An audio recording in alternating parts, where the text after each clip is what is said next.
There you go. 3, 2, go.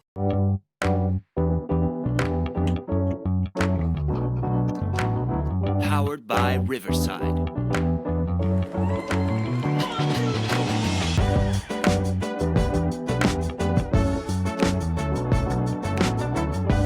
Hello and welcome back to TheSadFan, where we talk about the good, the bad, and everything that made you sad from last week. And there's not much that's making Wes sad as the Pac-12's final tournament was won by Oregon.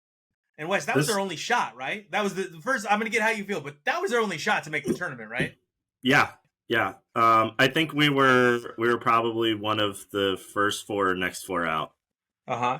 We had some pretty bad wins earlier in the season, so I don't think no matter what, the only way for us to get in was winning, And we did it. That? We did it, baby. Nafale Dante took over. That guy, he was 12 of 12. He was a monster. He had huge blocks. Every time he got the ball inside, he just automatic scoring machine. That dude took over the game and gave us the dub. And now we're going to the dance. Man, if only Oregon could have beaten Michael Penix and Washington, Oregon would be dominating the end of the Pac-12 right now. Yeah, we would have won the final Pac-12 football and basketball championship game. But it makes you feel a little bit better going into the Big Ten, though, right? You're on the right track at least. Yeah, we are. Unlike UCLA and Washington. Well, Washington's basketball sucks. They just fired their coach. And then you got Purdue, who lost to Wisconsin in the semifinals. In overtime, that was a close game. That was a good one. It was a great game, but you can't lose to Wisconsin if you're a 1 seed, the number 3 team in the nation. I mean, there's still going to be a 1 seed, but because every other top team won. Yeah. Yeah, no, that's not true, Wes. Not true. I know. North Carolina goes down too. I know. That's what I said. I said almost every other top team lost. The only one that didn't won. I apologize. Oh, no. I thought you said they won. No, the only top team that took care of business was UConn. North Carolina lost to NC State. Did you watch any of that game or any of the NC State games? These games are dude. They got a big dude, and he just takes over. He's fun to watch. Burns. I watched the game against Virginia. Mm-hmm. The dude hit an off balance 3, just like a moon ball. Like as time expired to go to overtime. That was awesome. That was a fun game. And then Houston got Houston got blown out by Iowa State. It's blown out. I did see by like some 20 something points. Yeah. I did flip on that game for a moment. I saw it was like 30 points they were down by, and I was like, okay, this is the number 1 overall seed. Okay. Yeah. I think UConn's going to get the number 1 overall seed, and then North Carolina is still going to slip into the number 4 seed. Because Tennessee lost. They're saying Iowa State might get a number 1 seed. Yeah, but they have a way worse record than North Carolina. I mean, they're still a really good team. They're still a top 10 team, but what about quality of wins? Same. North Carolina gets them like in the quadrant 1 or whatever. Yeah. I think North Carolina's like 8-4, and then Iowa State's like 5-7 or something like that. But it's weird. Yeah, Tennessee lost as well. Arizona lost to Oregon Ducks, baby. Yeah. It's weird that Iowa State is like a perennial powerhouse all of a sudden. Have you noticed that? Like, Iowa State's been good for a while. Like, maybe not amazing, but they've been pretty good for a long time. Like, Fred Hoiberg was in the NBA for a while because of how good he was at Iowa State. And it's weird to see a school like I don't think of Iowa State as being good at anything. And they're actually a perennial powerhouse when it comes to basketball. Go ahead. I mean, I feel like they're always decent at football. Iowa State? Yeah. No, they're not. They're always middle of the Big 12. They're always they always get a win over somebody they shouldn't, like Oklahoma State when Oklahoma State was undefeated. Okay, let's work on our definition of good at anything. Okay, they exist. And they've knocked off a couple good teams. I said decent. I said they've always been decent at football. They're one of those sneaky teams that you can't rely on to get a dub over.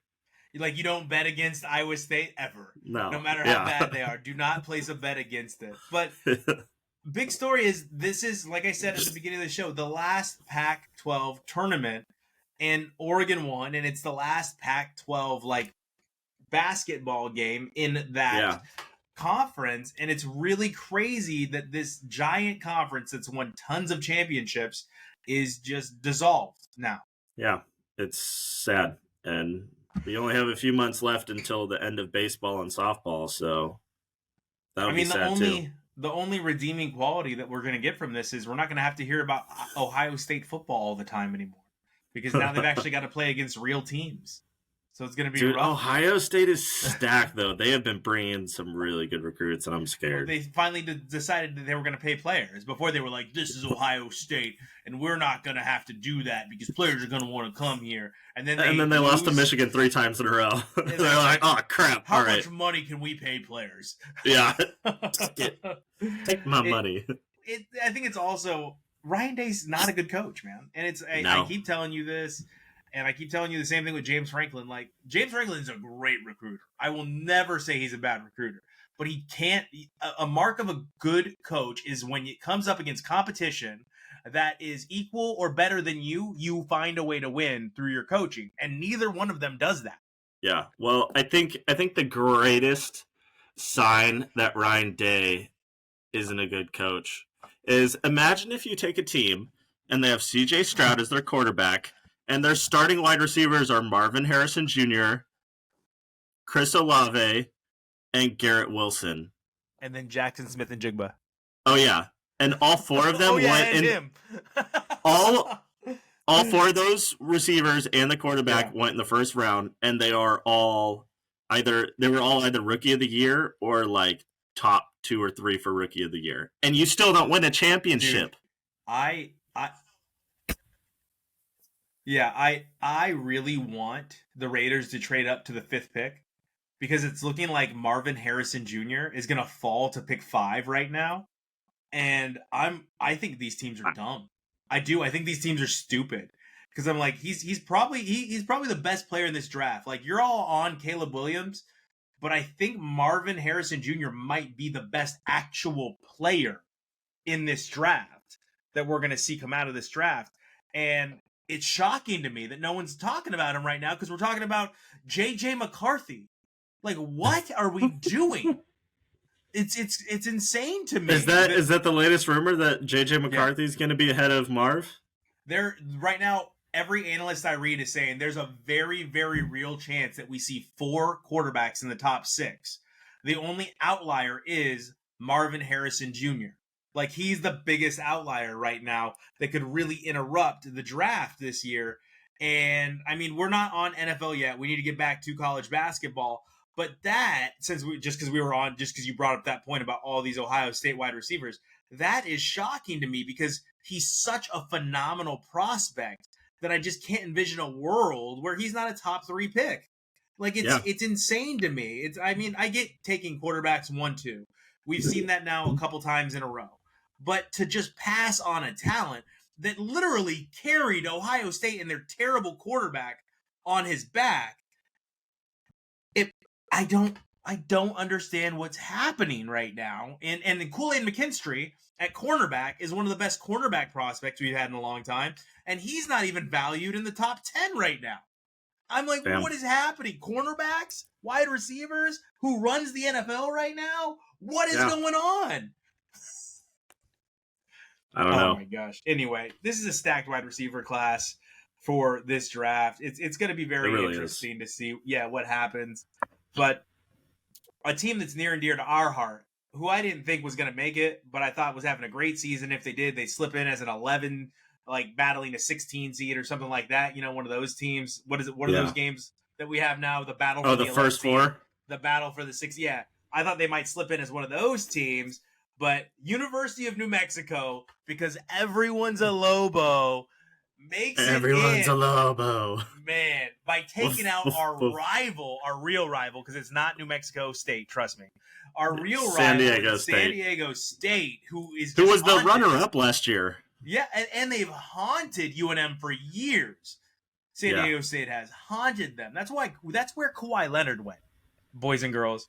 Like, San Diego State is a powerhouse, despite what you may think. They're very good. And UNM went into the tournament and they took care of business. They knocked out Colorado State, who was giving them fits all year long, and then they go into San Diego State, and Jalen House, son of Eddie House, which, by the way, look at the clips of Eddie House in the crowd screaming out, "That's my son, that's my son."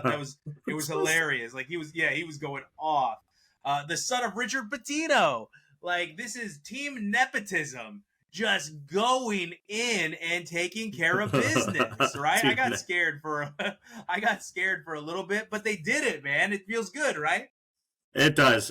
I've always had a soft spot in my heart for UNM, just because we saw a bunch of their football and basketball games when we lived there, and they were always fun. So I'm glad. I hope they make some noise. I mean, I do too. And they have before. Like, they have a history of some pretty improbable performances in the tournament. So I'm not going to be shocked if they do make noise. And they're well coached. They are well coached. They're a very good team. Mountain West is a good basketball conference, despite what people think. Yeah. I think Oregon State and Washington State, I mean, it's going to suck for football, but they're actually joining the West Coast Conference, I found out yesterday. They're not joining Mountain West Conference for basketball. They're joining West Coast. So they're going to be playing with Gonzaga. And St. Mary's. Yeah. And UOP too, right? UOP's in that conference as well. I think so, yeah. San Francisco State. There's some good teams in that conference. There is. Yeah, there's some solid teams in that conference. That might be a fun conference to watch with some Oregon State money and some Washington State money going around. Washington State's a good team. They're top 25 this year. They'll be in the tournament. They have every half decade or decade, Washington State will put a team on the court. They're like, they're pretty good. They're not terrible. Yeah. That's kind of their lot in life when it comes to these things. I think that's what makes basketball so much more fun, though, is it's more than just like 3 or 4 conferences that rule it. And you never know, like, I mean, the SEC and the Big Ten haven't won a national championship. I think it was in like 13 years. I mean, what we all thought when Calipari went to Kentucky, it was over, but they've only won one, I think, under Calipari, right? And that was the Anthony Davis team. They haven't dominated. That was like 2012, I think. Yeah, and the Big Ten hasn't won anything in a long time when it comes to college basketball. No, they've been runner-ups, but I think Michigan and Ohio State were both in national championship games, but both runners-up. Yeah. So it'll be interesting to see what happens. UCLA needs to fire Cronin. Like, I know it's his first bad season there, but I keep telling you guys that his style is not conducive to the recruits that UCLA is going to get. He wants to get like players that lock him down on defense and don't move ever and just sit there in the box and not let anyone. And it's just boring and it sucks and I hate it. And it does not highlight the athleticism that's on that team. Well, I definitely hope for the sake of the new Big Ten that UCLA is up there. I always enjoy watching a good UCLA basketball team. Me too. And I think the saddest part, speaking of UCLA, is that Bill Walton was not on the call for the final Pac-12 basketball game. That dude has been an institution in Pac-12 basketball for a long time.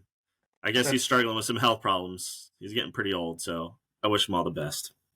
Yeah, and like all those big guys end up having back and feet problems as they get older, and Bill Walton already had pretty bad feet. That's one of the things that took him out of the NBA. Many people that watched Bill Walton, I didn't get to watch him, I'm not old enough, but many people that watched Bill Walton say he was one of the most skilled big men that ever played as far as knowing the whole game, seeing the whole court, passing, rebounding, and scoring. He was one of the total packages. He's pretty good, so. And he's fun to listen to. He rambles. He rambles. Right? He does. And it's fantastic. You know who else rambles? Russell Wilson. And Russell Wilson rambles on some nonsense. He's not even fun to listen to. He's just a cornball. And he is now going to Pittsburgh to Steel Nation. Steel on. Steel Nation, Steelers. let's weld. Let's smelt. I don't know what's going to happen here. I think he's going to be bad. I feel bad for George Pickens. I really do. I think he's super talented, and he's the last wide receiver left on that team. They still have Freiermuth at tight end, but this team's going to be a train wreck. Well, and they also picked up they traded for Justin Fields with a 6th round conditional to a 4th, depending on playing time. So I'm not sure what they're going for. Maybe they think 2 mediocre quarterbacks will make one great quarterback. One super quarterback. Yeah. If you push them together. If we meld their minds together, we get them dialoguing in team meetings, they'll be really good. then we're on to something. Now we're cooking with grease. Yeah. But that Steelers team, Mike Tomlin, I think he's probably the best coach that is around right now. He never is under 500 ever. But last year he had a trash team. He's had a trash team for a while now. And I don't know how, I just don't see it right now because that conference is so tough. When you take into account the Browns, like, I hate them, but they have a great defense, like an all-world defense. They're going to be tough. The Ravens should have gone to the Super Bowl this year, but they choked it up. The Ravens are very good. They added Derrick Henry, who is he's still got some gas in the tank, and him and Lamar Jackson taking over. Like, could you imagine a RPO with Derrick Henry and Lamar Jackson? Like, who do you take on? And then you have the Cincinnati Bengals getting Joe Burrow back. And all they really lost was, I guess they lost some production, but they still have Jamar Chase and Joe Burrow. They added a tight end. They should be good again this year. Like, I'm not going to sleep on Cincinnati. They're not big spenders. Oh, no. I just don't see how the Steelers aren't at the bottom of that division. The only reason why the Bengals weren't that great this year is because Joe Burrow just had constant injury problems. But, I mean, they still got T Higgins, too. He's requested the trade and may hold out. And, I mean, I don't blame him. In the NFL now, it is a money-making business, and you don't want to risk injury to go out there and play. We saw it bite your boy Earl Thomas, like, bad when he went out there and played, and then he broke his leg, and then that pretty much ended his career. So pretty much. He was never the same after that. So I get why a player would hold out here and what he's looking for. I did go ahead and I looked it up for us, and they've got Marvin Harrison Jr. going 4th overall currently. It went the most recent mock draft on ESPN, so shout out ESPN, is Caleb going to the Bears, Jaden Daniels, going to Washington. So he jumped Drake May, which is iffy for me. But then Drake May going to New England, and then Marvin. Wow. Marvin so 1, 2, 3. Yeah. Wow. And then at 5, right after that, JJ McCarthy. That is ridiculous. I don't know if it'll actually happen that way. I think JJ will probably fall back into, like, still the top 10, but like, what do you think 8, Bo Nix 9, is 10. going in this mock draft? I think Penix is probably, like, bottom of the first, and Bo Nix probably falls to top of the second. Bo Nix is going 12 in this draft to the Denver Broncos. What? Dude, this dude just loves his quarterbacks. Where's Penix?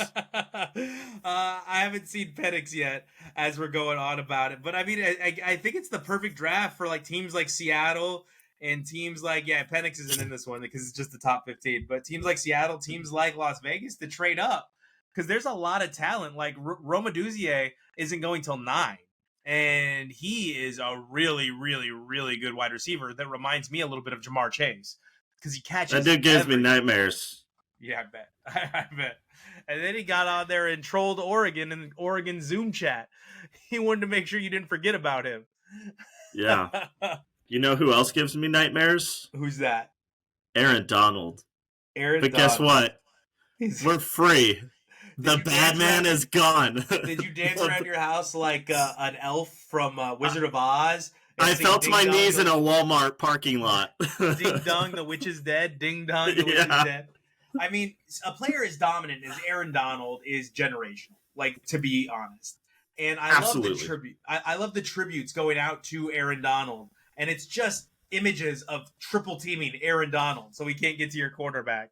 It was none of his great, like, sacks or defensive player of the year plays. It's just like, let me show you how good he was. This is how much attention we had to pay to him every single game. I think it was Kyler Murray when he saw the news. He tweeted in reply to, I think it was Adam Schefter or whatever. He was like, "Thank God," in all caps. And then someone replied, it was Aaron Donald. he was getting double teamed, and then he pushed one of the O linemen into Kyler Murray and made him trip. Like, that's how dominant he was. Like, if he couldn't get around you, he was just going to bully you into the quarterback. And, like, one of the things that, like, I constantly see, like, in my head replayed is from earlier last season. He rushed. He had a free shot at Geno Smith. And then Geno Smith just, like, saw him, and he was like, oh, my God! And he just threw the ball away as quick as he could. Yeah. Like, he screamed out, oh, my God, and you could hear it on the TV. It was amazing. He is 5 years, he's in the Hall of Fame. 100%. He got his Super Bowl ring. I guess he didn't have much left to play for. And so he played 10 years, and 8 of those years he was first-team All-Pro. He's getting out of the game healthy, it seems. Like, it seems like he's healthy. I think that's why he's doing it. Yeah.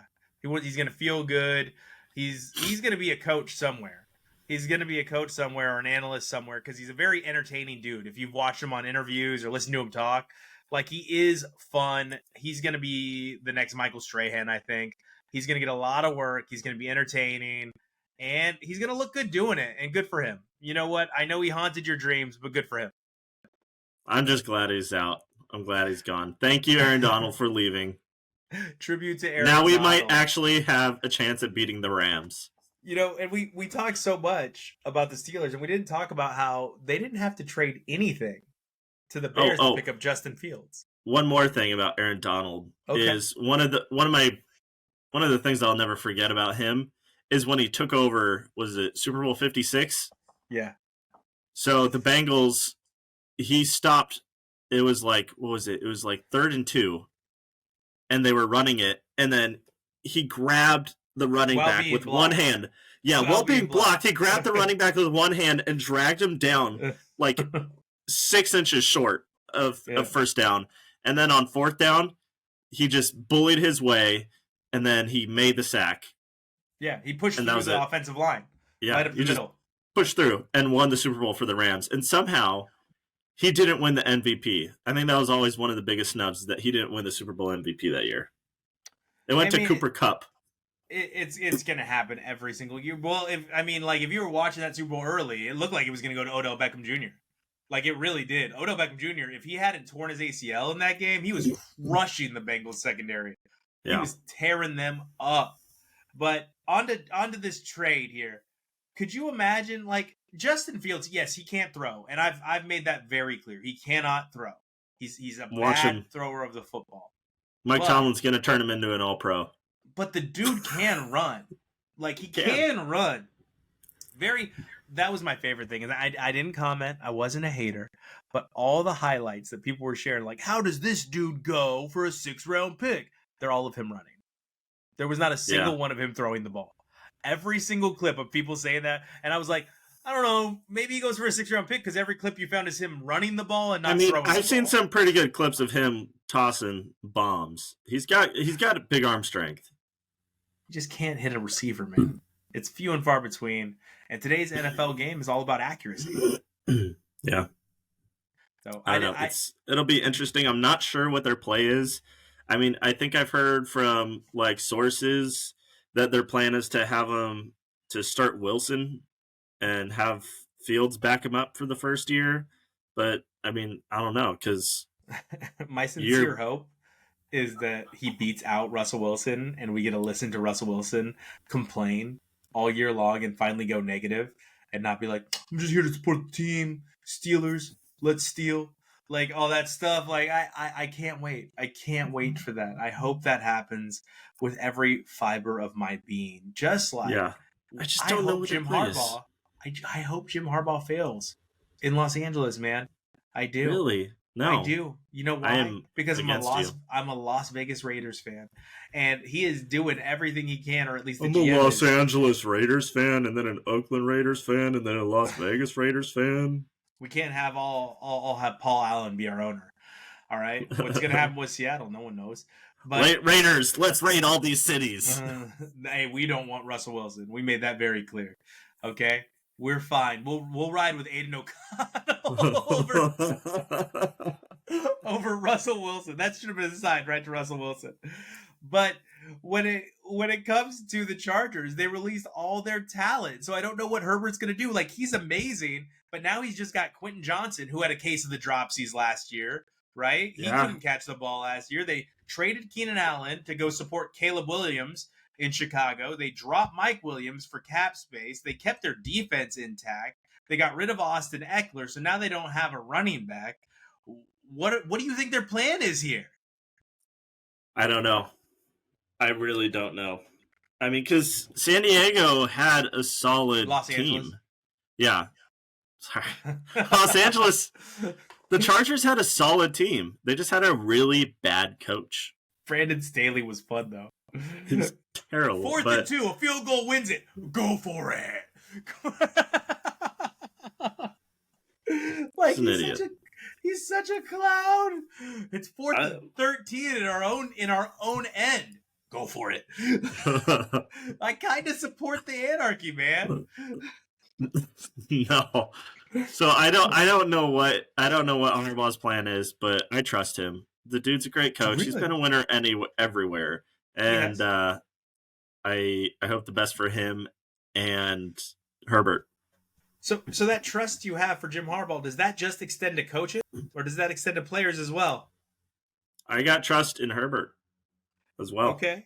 Extends to players. What about veteran players? And I'm talking about moving our conversation over to the NBA for a couple minutes. Oh. We had a pretty big matchup last night. Steph Curry against LeBron James. The Warriors against the Lakers. Fighting for a playoff spot right now. Currently, I believe both like 9 and 10 seed. I think currently, yeah, they're both in the playoffs still. And I mean, it's weird. The playoff race is really weird right now because you got Oklahoma City in the 1 seed, which is just the most random team in the 1 seed. I mean, they're great. Shea Gilgeous-Alexander, Chet Holmgren. They're a solid team, but it's weird to see them in the 1 seed. Denver's right behind them. Then you got Minnesota, another weird team in the 1 seed with Karl Anthony Towns, Anthony Edwards, or Ant-Man, as he's referred to, and of course the Frenchman that accused the referees of fixing games. Did you see that? Rudy Gobert he accused the referees of fixing games in the middle of the game and then in the press conference. And it's not the first time. He got fined like $500,000 for this. I got to look up the exact numbers because he keeps doing it. He keeps accusing the referees of fixing games. And that's just, you don't do that to your employer. All right. No. But they're the 3rd seed. And then the Clippers, old man River Clippers with Harden, Paul, and Kawhi. They're all here for the 4 seed. It's just weird because we've got those old guys. Do you trust the old guys to do anything or make any noise in the playoffs over there in Golden State or LA? No, I don't. None. Not at all. No. Wow. Just Jim Harbaugh. I trust Jim Harbaugh. But, I mean, if LeBron had a better surrounding cast, but I don't think he can take over games like he used to. So what if the rumored trade had gone through? And I don't know if you know what I'm talking about, so I'm just going to elaborate. Oh, LeBron to the Warriors? Yes. Would you believe that would have been a good team? That would have been a good team. I saw you just think about that squad really quick in your brain. And you're like, that might have been pretty fun to watch. I would have still hated the Warriors, but just a little less. Well, it depends. Is Draymond Green still on the team? Yeah, it was Klay Thompson, some draft picks, and someone else. Oh, I'd rather them trade Draymond Green for LeBron James. I bet. It's going to happen, when it comes to Draymond. But that conference is wild because New Orleans is up there, and I haven't heard much from New Orleans all season when it comes to Zion. You know who sucks in that conference, though? Portland? No, Wemby and the Spurs. Yeah, I mean, I told you. Watch them get another first pick. Watch them get another first overall pick. I told you they were going to be bad, and you were fighting me on this. You're like, they're on a 5-game winning streak right now. And I'm like, they never went on a 5-game winning streak. I just said they were better than the Pistons. That's all I've said. They're as the Pistons. They're just as bad as the Pistons. Like They have more wins. They have more wins. You know who's the worst team? Jordan Poole's team. Jordan Poole's team is the absolute worst team in the NBA. I'm hoping that you're wrong. I am. I'm hoping that we get a little bit of juice out of these veterans, because even Jimmy Butler and the Heat are an 8 seed right now, and they made the NBA Finals last year. Yeah. I want to see one last ride before the youth take over, because to be frank with you, man, I don't know much about these young players. I mean, I know Anthony Edwards is good and fun, and I love Luka Doncic, but he's a 9 seed or an 8 seed. I guess the Celtics is a team I know a little bit about, but I feel like we're running out of superstars, man. Like superstars, like transcendent super, like Kevin Durant's, the LeBron James, the Steph Curry's. I guess Giannis, but do you consider Jokic a superstar? She's up there. Jokic and but you know what I'm saying? Like, I'm not saying he's bad. The itches are taking over. Doncic and Jokic. Like, I'm not saying they're bad. They're great players, but superstar. You feel me? Superstar, like transcendent. Like, we're all talking about him, even people that aren't fans, because I don't see that from Jokic.